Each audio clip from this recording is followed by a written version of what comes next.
What if I told you a single Mercedes-Benz just sold for $143 million, making it one of the most expensive cars on Earth? Not a mansion, not a private jet, a car. And the craziest part? That insane price tag is just the tip of a 140-year story filled with genius inventors, world wars, secret experiments, and cars so advanced they were literally too safe for the public. This is the wild history of Mercedes-Benz. And it all starts with two men who never even met. Back in 1886, two German engineers were racing toward the same impossible idea. Carl Benz created what many consider the world's first gasoline-powered car, the Benz patent motor wagon. It had three wheels, a tiny engine, and looked more like a science project than a car. At the exact same time, about 100 kilometers away, Gottlieb Daimler and his partner Wilhelm Maybach were building their own high-speed engine and putting it into a carriage. Neither team knew the other existed. Benz officially patented his car on January 29, 1886, and that date is now considered the birth of the automobile. His wife, Bertha Benz, secretly took the car on the first long-distance road trip ever, driving over 100 kilometers to prove it actually worked. She even invented the first brake lining along the way because, yeah, stopping was a problem. Meanwhile, Daimler was obsessed with speed. His engines were lighter, faster, and way more powerful. He basically turned transportation into a performance game.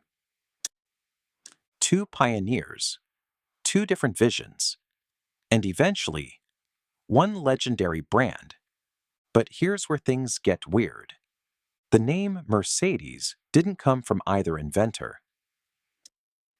It came from an 11-year-old girl.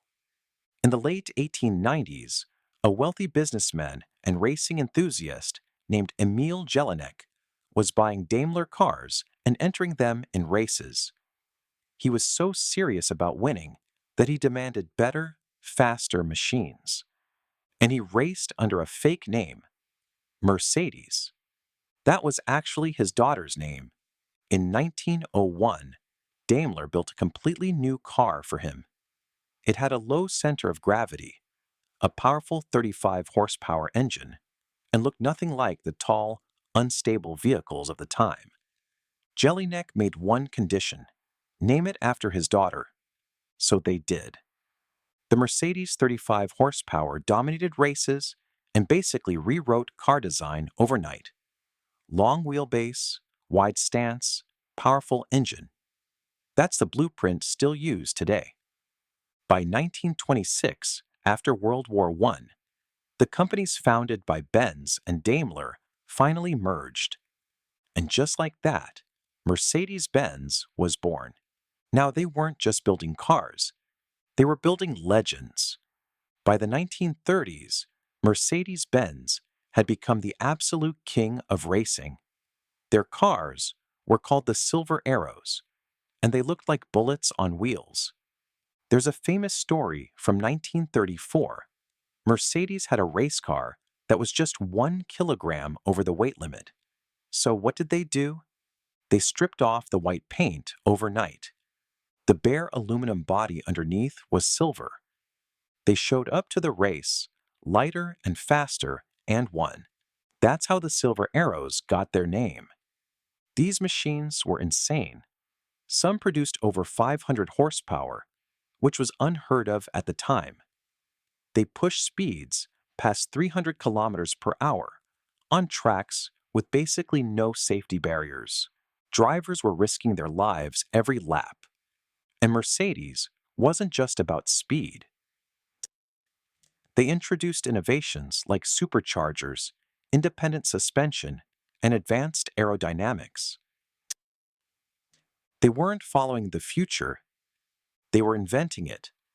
But then came a chapter that changed everything: World War II. During the war, Mercedes-Benz shifted from luxury cars to military production. They built trucks, aircraft engines, and even parts for tanks used by Nazi Germany. And here's the dark truth. Like many German companies at the time, they used forced labor. Tens of thousands of workers, including prisoners of war, were made to work in brutal conditions. By 1944, it's estimated that over 40% of Daimler-Benz's workforce was forced labor. This is a part of their history that can't be ignored. Factories were bombed, production collapsed, and after the war ended in 1945, Mercedes-Benz was left in ruins. Literally. But this is where one of the greatest comebacks in automotive history begins. In the 1950s, Germany was rebuilding fast. The economy was booming, and Mercedes-Benz came back with something unforgettable. The 300 SL Gullwing, released in 1954, it looked like a spaceship. Those iconic upward-opening doors weren't just for style. They were necessary because of the car's tubular frame. It was also the first production car with fuel injection, pushing out 215 horsepower and reaching speeds of 260 kilometers per hour. At the time, it was the fastest production car in the world. Hollywood stars loved it, racers respected it, and suddenly, Mercedes wasn't just back. They were cool. They followed it up with luxury sedans that defined comfort and engineering. The brand became known for durability, safety, and prestige. If you drove a Mercedes, you had made it. And then things got even crazier in the modern era. Mercedes didn't just stick to luxury, they went extreme. Take the Maybach Exelero, unveiled in 2005. This thing had a twin-turbo V12 engine with 700 horsepower and a top speed of over 350 kilometers per hour. And the price? Around $8 million.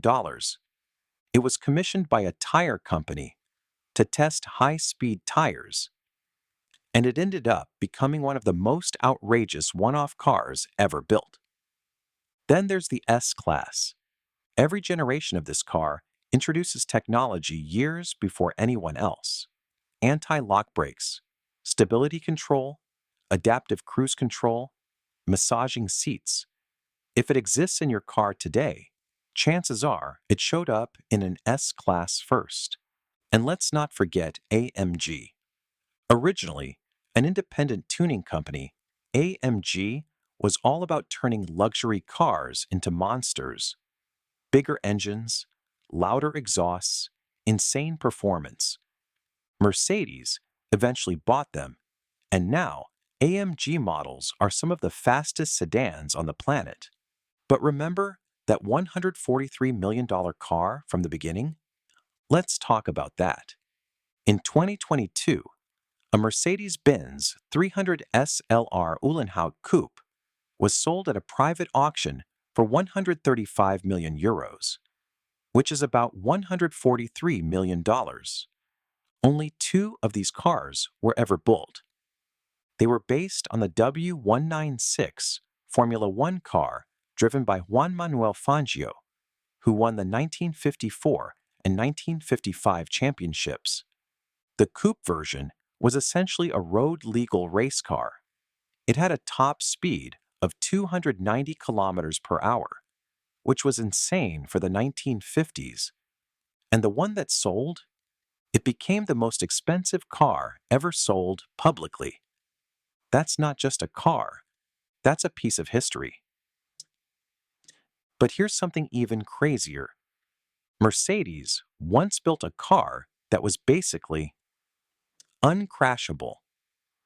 In the early 1970s, they created the ESF-24, which stands for Experimental Safety Vehicle.